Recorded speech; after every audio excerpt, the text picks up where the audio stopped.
Hello, you're listening to Liam Rambles. I'm here with my friend Dan. Hello. How are you doing, Dan? I'm feeling tired already, and it's not that late. I don't know about you, but I went to bed pretty early last night. Yeah, same. And find it hard to get to sleep. It was like Christmas Eve. I got up this morning, nice and early. I think about 7 a.m. for me. I don't know about you. Yeah, it's about 6:30 for me, but yeah. I woke up and I thought, should I get some more sleep? Nah, let's just dive right in and go watch it. And I was lucky enough that I didn't get spoiled by anything when I turned on my computer. I just went straight to the Nintendo website and there it was on the front page. I didn't see anything. I just pressed play and away I went. And first impressions of the event and everything. Overall, I was a little bit disappointed. I think they should have showed some more stuff. Overall, I think the conference wasn't as good as it should have been. But overall, I was also happy because it ended on such a strong note with the Zelda trailer. What did you think, Dan? I thought it was nice to see a conference from Nintendo again. We've not seen that since E3 2012. Yeah, I didn't know it was going to be like a live presentation from a stage. It was like Nintendo were rusty on it because it was a bit awkward in some places. I think that's just an offshoot of it being all new people. Yeah, probably. And also it's been all Japanese, so like a lot of the translation people, I think maybe a couple of times. I know Suda51, when he came on, I think he went off script or something because the translator was like, oh, fuck mate,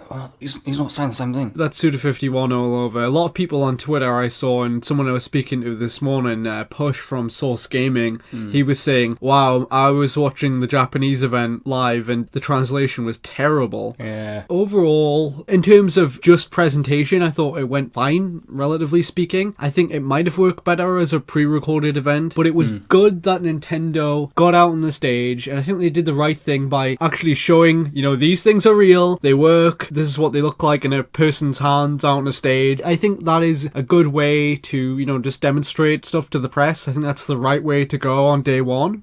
Or rolling it out to the press, I think that's the best option, I think. For me, it doesn't imbue confidence if you're just showing a pre-recorded video, because that makes me think, oh, might it crash or whatever. You've got to actually come out on the stage and show. So I thought that was the right thing to do. I don't know about you. I do agree. I wasn't expecting a big stage presentation, but when it was, I was like, oh, this feels like Nintendo are trying. It was the right thing to do. I felt very much like I was watching a presentation for investors mostly, and certain members of the Japanese press. I didn't feel like it was tailored to me for various reasons, due to the style of it, the way the information was presented. It felt very much like a PR release to me. Yeah, the beginning bit especially, when it was like, here's the Joy-Con. You can slide it out. It's like, yeah, we know. We saw the video. Other than the kind of the playful stuff with Reggie, I did feel like it was very much tailored for the press. There was very little fanfare about a lot of the stuff. Of course, there are theatrics because it's a Nintendo press conference, not in the same way that a Direct delivers, if you get what I mean. Yeah. There's not as much fan service as some of the E3 press conferences, which have sort of evolved over time to become a thing for the fans. However, overall, I did enjoy it. We'll go into some specifics. There were some announcements that really got me excited. Fire Emblem Warriors, I think that's amazing. Mario Odyssey, I think looks great. Yep. No More Heroes 3, whatever that ends up being, that got me fucking really excited. I fucking love No More Heroes so much. Yeah, me too. When he said, we're not sure on the name yet, I was like, just call it No More Heroes 3. Just call it No More Heroes 3. Well, I think the problem is that not that many people played the second one. Maybe. So it might, undermine it in terms of performance if they do name it No More Heroes 3. So they might want to just go with a full-on reboot and say No More Heroes subtitle or something like that. I think that's more likely. I'm sure it did well enough if they're doing another one. I'm glad it's there because it is a great niche title to have there. I was surprised that they announced games that were so far in the future, like this Shin Megami Tensei game. Fire Emblem Warriors is probably Fire Emblem is set for 2017 in Japan. Oh, okay. So we don't know. But that No More Heroes was like concept almost. Sounds of it. I think there's probably a bit more to that than he's letting on. He's just kind of hedging his bets, and we might see it at E3. He's just being reserved about it. He's not ready to show anything. I did feel like it was a weird mixture of things at various stages of development, and I do think Mario, as far as I know, is almost finished or finished. I've heard it is content complete. Yeah. And they might be doing localization stuff on it now, but it is just kind of sitting on a shelf as far as I'm aware. It's not 10 months away. away.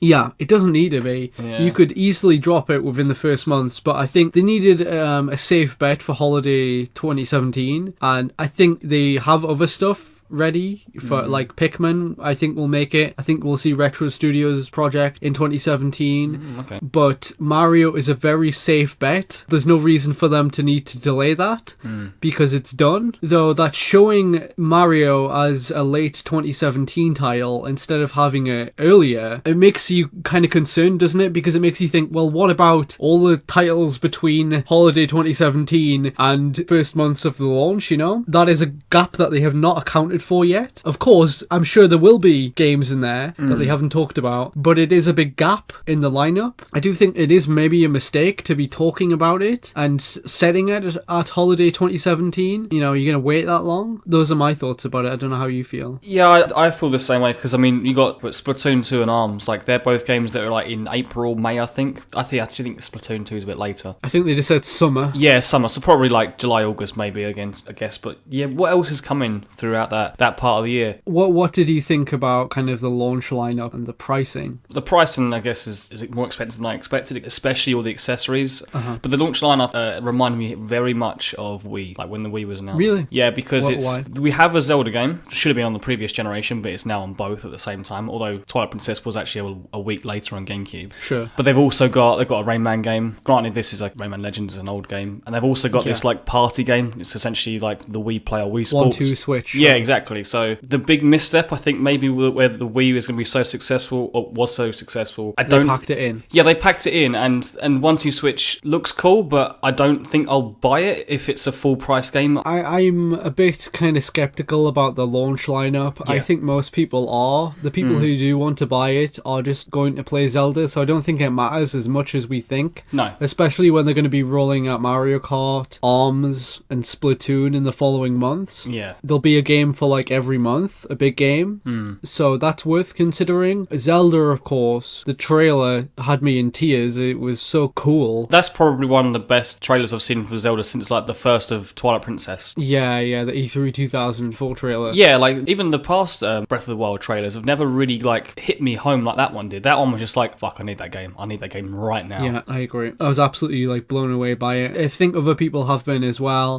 Like I was talking to Pez Schneider from IGN this morning, and I didn't catch the IGN post show immediately, but he said after they played the trailer, everyone just sat there in fucking silence and was just overwhelmed by it. And I was like, yeah, same. How do you feel about the voice acting, by the way? Because personally, I don't mind it. I think it seems fine. We should wait until we see it in context, I think. Yeah, I was just about to say that. My only gripe, literally hearing it for the first time, was like it sounds like a Saturday morning anime dub to me. Like the old woman you hear at the beginning, she sounds like a 30-something-year-old putting on an old woman's voice. It's like so blatantly obvious. A lot of it does kind of remind me of like Studio Ghibli dubs. Yeah, and like that's not necessarily a good thing to me, but like you say, maybe in context, maybe like later down the line it'll be better. I hope that it's only in cutscenes. I'd imagine it would be, because this is Nintendo and it's a huge ass game. It's gonna be a lot of localization if they had to like every single dialogue is like voice acted. I'm sure it would just be cutscenes as the only dialogue parts, and then it'd be a typical Zelda fare. I could be wrong, but yeah, I don't know. I think it could be sort of like a similar to a Skyrim setup where Link doesn't talk and you just maybe just get to choose a bit of his dialogue and everyone else has a voice. I'd be surprised if they had voices throughout the entire game, if you know what I mean. Like regular NPCs that don't really have any relevance to the plot, I would be surprised if they were given voices. It doesn't look like it, because in the E3 game, you do see he interacts with an old man and it just comes up as a text bubble. Although there's a chance that could be voiced in the final game, but at least in the demo it isn't. My personal preference, I'd prefer if it was just text. Cutscenes, I think they need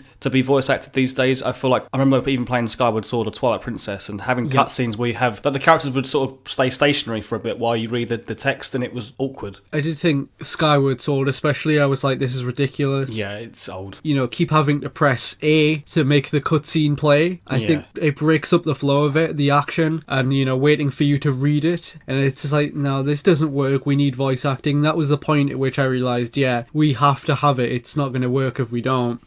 But But I think the whole thing has to be voiced, like, at least most of it. I think most people will want it to be consistent throughout the whole experience. I know I will. It won't be that big of a deal if it's not, but anyway. Some people on Twitter have been complaining, but, you know, what's new? Just quickly go back into the launch lineup. I've played Steep on PS4, and anyone who likes any skiing or snowboarding games and never got Steep, go get Steep, because it's really cheap anyway. But if for whatever reason you don't have a PS4 or Xbox One and you're going to get a Switch and you're wondering what to get at launch, that's a really, really good game. And I was really surprised that was on the launch lineup. So what are the launch lineup games? I've got a list here, actually, if you want me to go through them. Yeah, sure. I'd love that. So Zelda Breath of the Wild, 1-2 Switch, Rayman Legends, Steep, Just Dance 2017, Snipper Clips, Super Bomberman R, Skylanders Imaginators, Puyo Puyo Tetris, Has Been Heroes, which I don't know if you've heard of that game. It's from the Trime team. That was part of the leak yesterday. Yep, Disgaea 5 and I Am Setsuna. Bearing in mind, this is actually, I don't know as of this recording that the European launch lineup has been given, so it probably could change, but that is the North American launch lineup. Right, I see it. I don't think we've ever had exactly the same one as North America ever. Yeah. I think we might get a bit less than them. Yeah, probably. We always do. Like, I remember Excite Truck was delayed till like February for Wii. Yeah. Different regions move stuff about. I think some of that list is very cool, like Disgaea, Bomberman, 1-2 Switch I'm interested in, and of course Zelda is the big one. I think Nintendo has clearly been very cautious of what to put against Zelda. Yes. Which is why they've spread it out so much. They know that most people will not be playing much other than Zelda. Yeah. I think they very easily could have had Mario on launch day, to be honest, and they've just artificially pushed that back. It does make sense though, because that'll be not only their big holiday title, but I know that some people will be like, it's either for me, money-wise, Zelda or Mario, and that's just going to like halve their profits, I guess, of either of those two games, if you know what I mean. That is a good point, yeah. And also, you want each to have a spotlight. Yes. You know? I'm sure each one of them will be received very well, so you want to, you know, not have them cannibalize each other. I just kind of wish there was one more thing in the launch lineup. If it was ARMS or Mario Kart, Splatoon, or Mario Kart on day one. I'm surprised that there isn't a Wii U like port on here, like you say, like Mario Kart or Smash or something that they could easily just port over, just like, oh, by the way, if you didn't get a Wii U, because not many people did, here's a really cool game, go play that on the Switch. Yeah, well, Mario Kart is ready. They could have had that on day one. Yeah. I haven't heard that much about ARMS, but if it's coming out a month after the launch, then I assume they could have had it ready for the launch. Anyway, you know, we're just nitpicking here. Yeah. I think overall, the lineup for 2017 will be very good.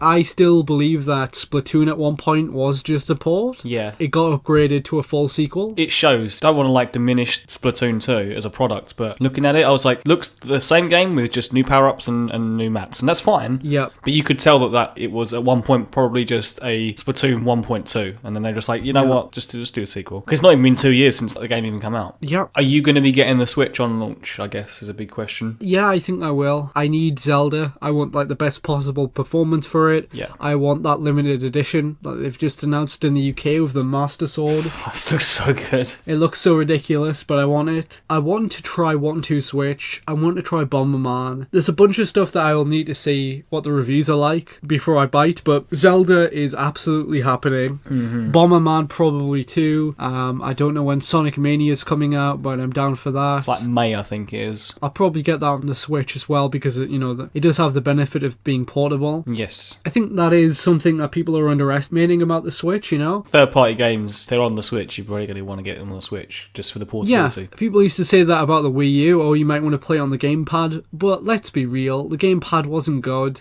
You couldn't take it anywhere. It felt kind of cheap, and the screen quality wasn't very good. No. Whereas the Switch is like a nice-ass machine, it looks good, and it looks comfy. I'm not going to get the Switch on launch, but I'm really looking forward to it. I mean, I say that financially, I feel like I probably shouldn't right now because I know that I want to be buying all these accessories, all these different games and stuff. And realistically, the only game I really want to play on launch is Zelda. I already have a Wii U, and stuff like Sonic Mania and Ukulele. That I know maybe Ukulele isn't coming out on Switch straight away, but I have PS4 and Xbox One to play some third-party games for now. But I will definitely be getting the Switch probably when either Splatoon comes out or maybe later Mario Odyssey comes out. I have got it on pre-order just in case if I change my mind and they're out of stock and I think, oh fuck, I want to get it now and I can't. So if for whatever reason I still don't want it near the launch, I'll cancel my pre-order or give it to someone else. As of right now, I'm planning on just maybe getting the Wii U version, even though it's going to be the slightly balked version. It's not awful. Say the Switch was running at 60 frames and this was running at 30, then I'll be like, I'm not going to get it. I'd rather get something that runs double the frame rate. I know there's some little hiccups here and there, but as of right now, I'm not that bothered. Yeah, I totally get it. I'm just like, I've saved up the money. I was ready to blow a bunch of money on this. I think £280, as like Game and various UK retailers have said that, I think that's ridiculous. I think it will come down in price probably to about $250 by the end of this. To me, that's a big factor, is just the fact that if I want to get Zelda and the Switch, that's £60 on top of $280, that's £340. That's absolutely ridiculous. Or I could just pay £40 for a regular Wii U version that's only ever so slightly not as good, and I think